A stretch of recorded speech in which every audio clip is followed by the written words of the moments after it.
Mul on hea meel tervitada Iisraeli asevälisministrit Sharon Haskellit, kes liitub meiega nüüd Jeruusalemmast. Suur tänu, et leidsite aega. Toimub palju. Soovin alustada kõige pakilisemast teemast. Iraan ähvardab Iisraeli ja hoiatab iisraellasi, et nad täna öösel taevast jälgiksid. Pärast seda, kui Iisrael ründas Hezbollah infrastruktuuri Dahias, mis oli muidugi vastus Hezbollah raketirünnakule Iisraeli pihta. Ka täna juhtus see taas. Teie reaktsioon, millised plaanid on paigas, kuidas kavatseb Iisrael siin reageerida ja oma kodanikke kaitsta? Tegelikult on Hezbollah Iraani armee ja nad tunnevad end ohustatuna, sest nad saavad tõesti aru, võib-olla lõpuks nüüd, et ühel või teisel viisil lakkab Hezbollah eksisteerimast sellisel kujul, nagu ta on aastaid eksisteerinud. Iraani armee pikendatud käena, mida juhib Teherani nukumeister.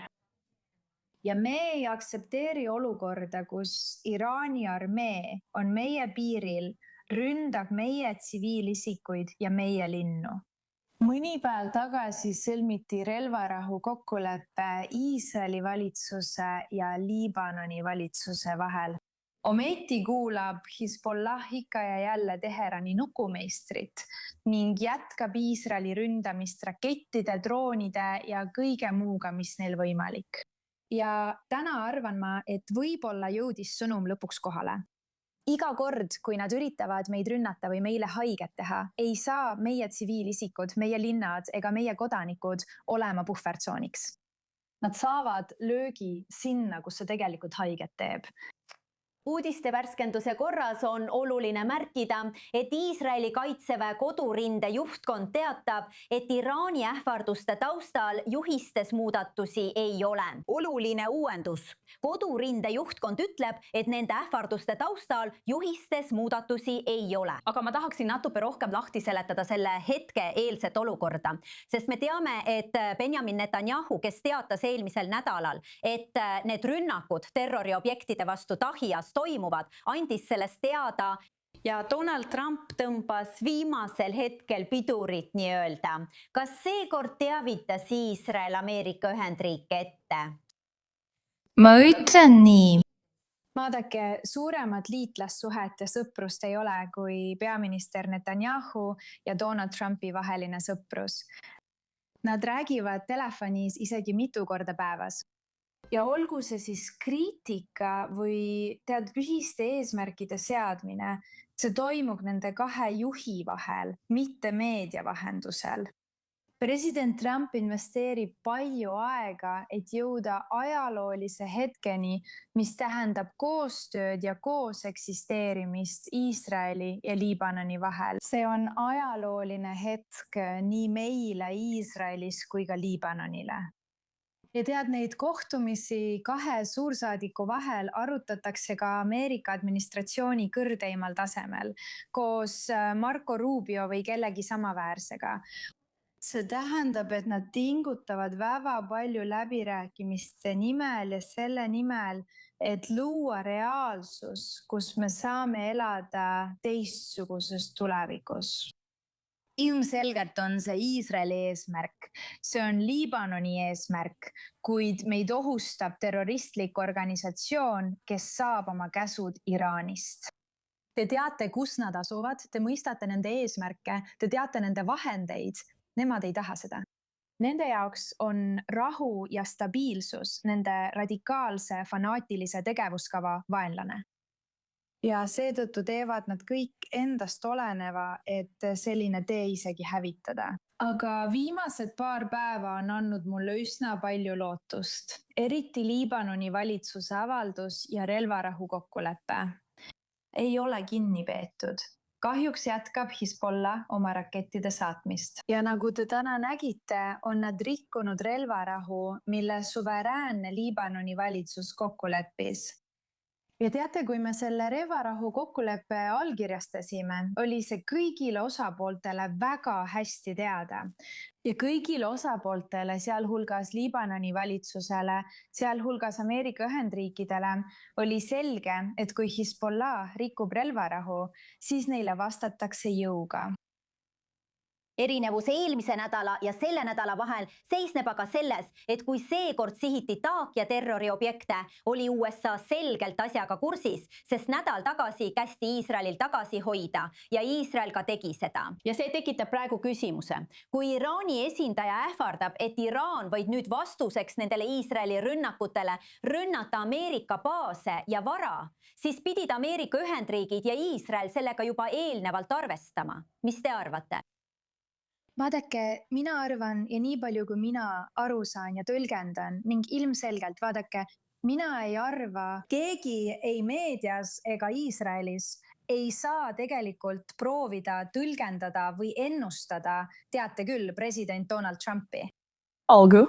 Aga fakt on see, et juba enne, kui me teadsime, et liigume tõsise vastasseisu poole, soovis president Trump sellele veel ühe võimaluse anda. Ja õigustatud ning see ei olnud nii, et peaminister Netanyahu ei tahtnud seda, eks. Aga ka Liibanoni valitsuse surve tõttu, andsime sellele veel ühe võimaluse.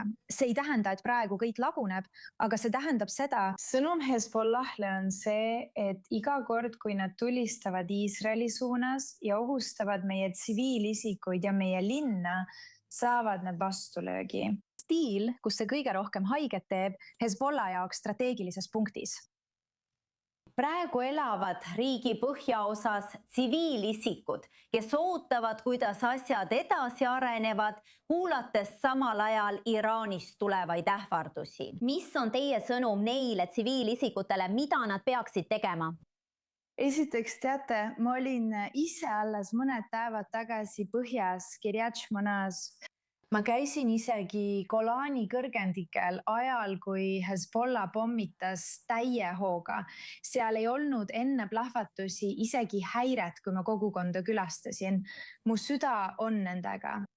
Ja me peame kindlustama, et me ei muutuks ükskõikseks nende tulistamiste suhtes, mis toimuvad iga päev. Me peame reageerima igale neist. Ja ma tahan, et nad teaksid, et ma töötan kõvasti ja pingutan selle nimel, et kõigele reageeritaks. Neil on praegu väga raske aeg.